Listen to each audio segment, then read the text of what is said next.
it's your buddy Peace and Harmony with you here today. We are zooming in on the beginning of a new year and going through the process of change, transforming relationships, getting rid of the toxic influences in our life, getting rid of the toxic people, the behaviors, the thought patterns, the mindset that had led us to be in touch with people who weren't always in our corner, who weren't always for our greatest good. Changing up our values, realizing that some values which we hitherto had thought were part of our identity and part of our greatest good and our destiny is no longer therefore our greatest values. We're learning to discard them, let go of them.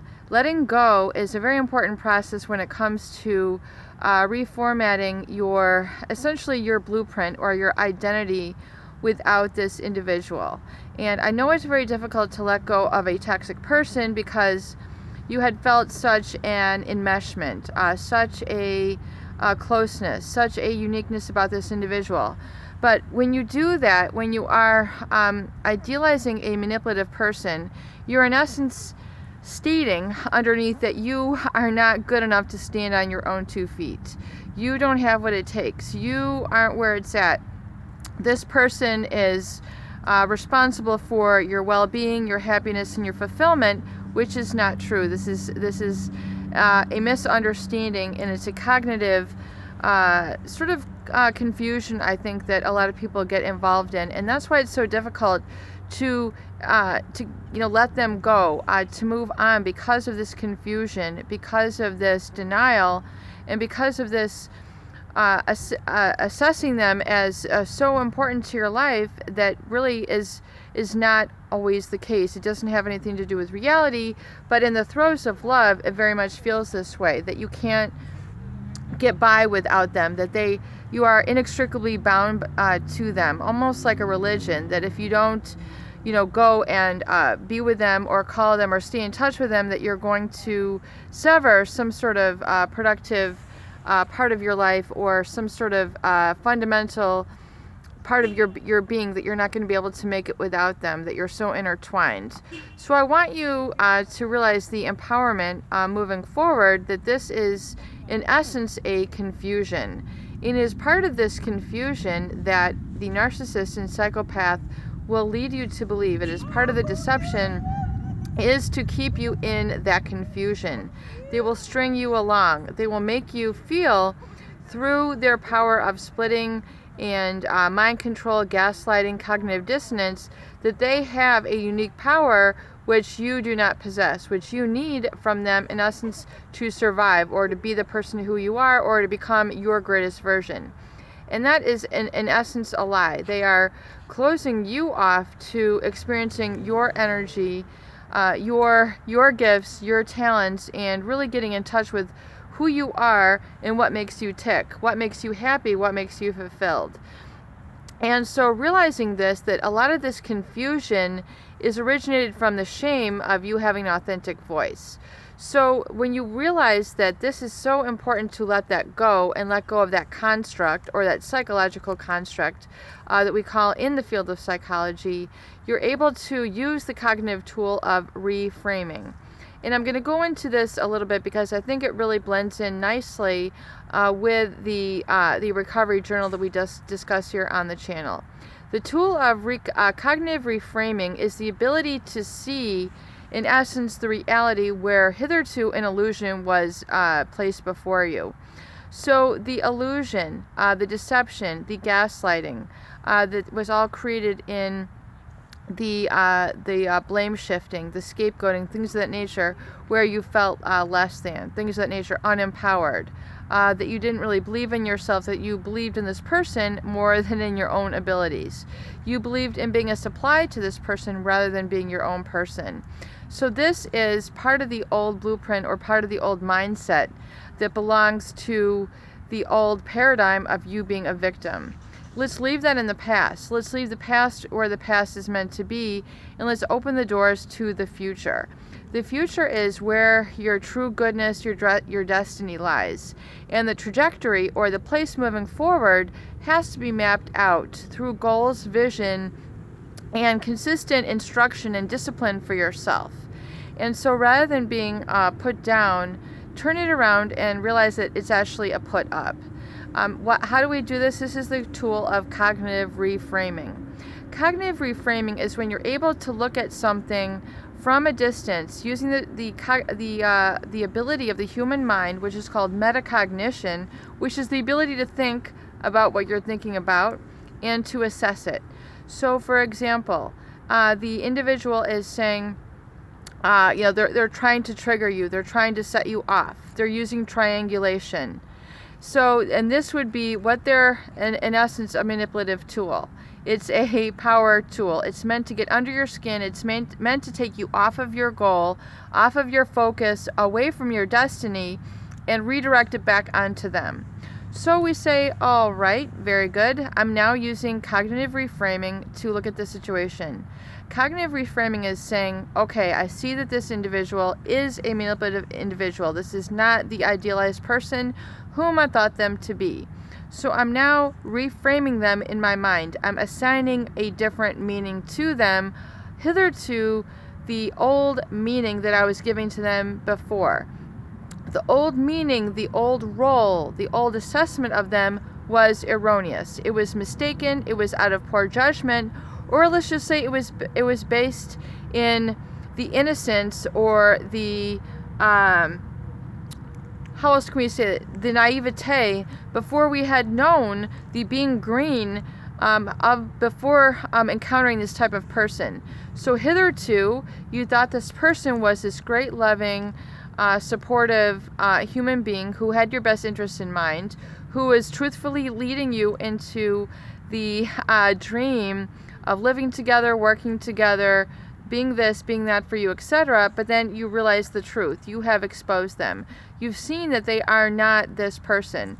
This is the coming to the rock bottom, or coming to the realization that this person is toxic.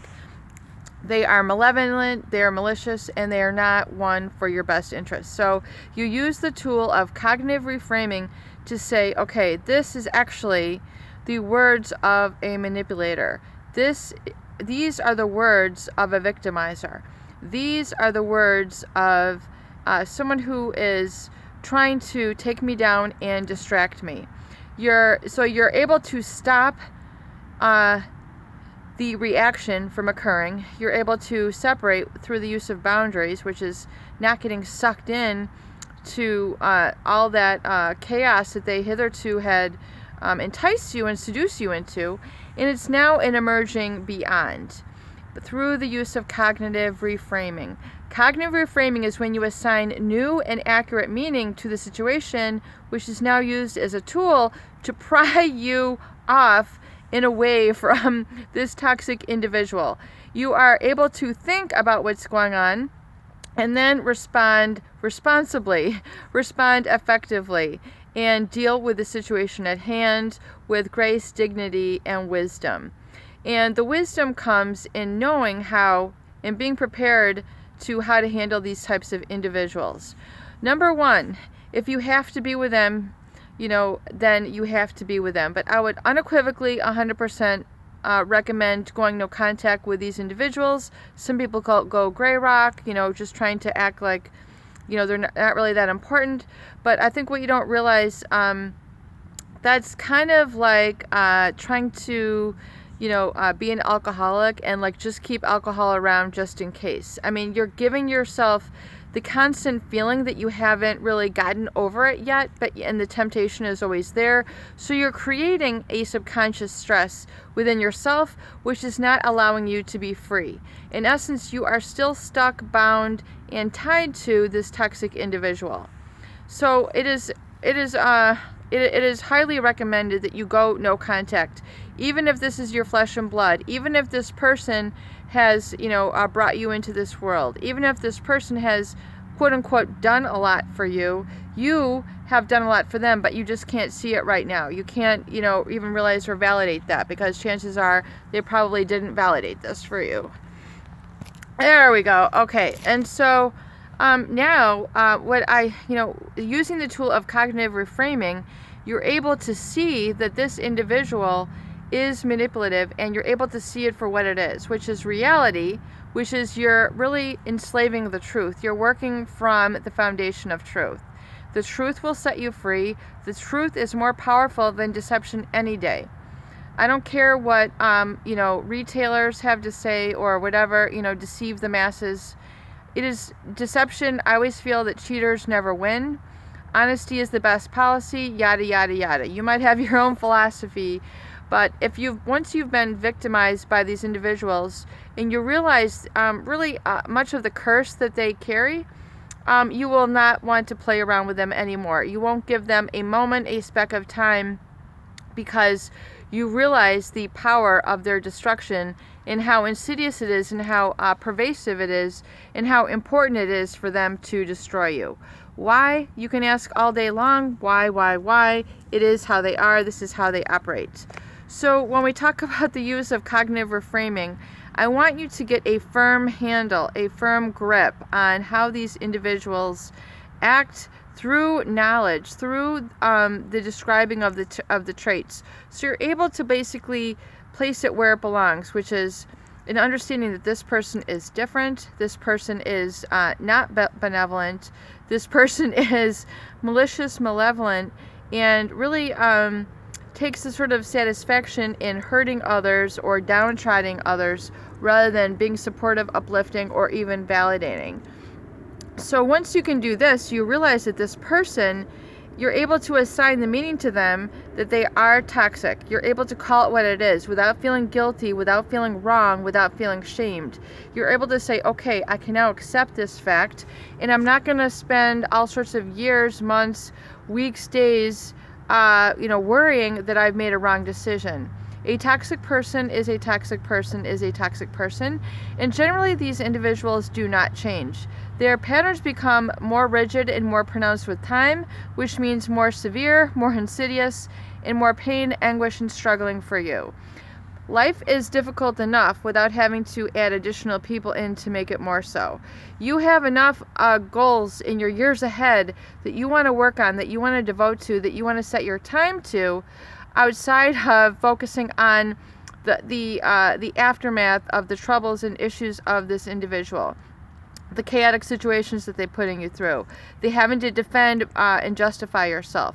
You want to keep your eye on the productivity that you have set forth in your goals. And we're going to be describing a really nice organized way to do that in the recovery journal. So you make sure you keep your eye focused on what you want, who you want to become, how to stop procrastinating on all these different activities that have set you back and have been a negative part of your life, but lifting those up so your energy is lighter, your goals are getting met, and you're actually experiencing something called fulfillment and happiness, which is the fulfillment of your goals and objectives. If you are caught with a deceptive individual, these persons are going to want to hold you down. In other words, they're going to keep you really truly separate from really going after and being fluid in what you want to have accomplished in your life. They're going to distract you. They're going to keep you in a negative, dark space.